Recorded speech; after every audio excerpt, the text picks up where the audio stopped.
I had a cat that wouldn't move. It laid there like a stone.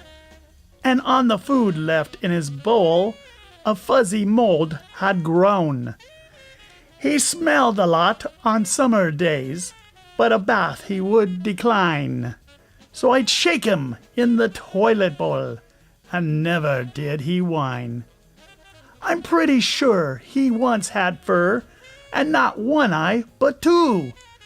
I fixed him up with pocket lint, a marble, and some glue.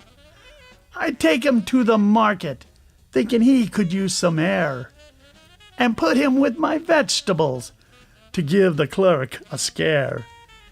He'd give me a crazy look sometimes, and I would laugh on end.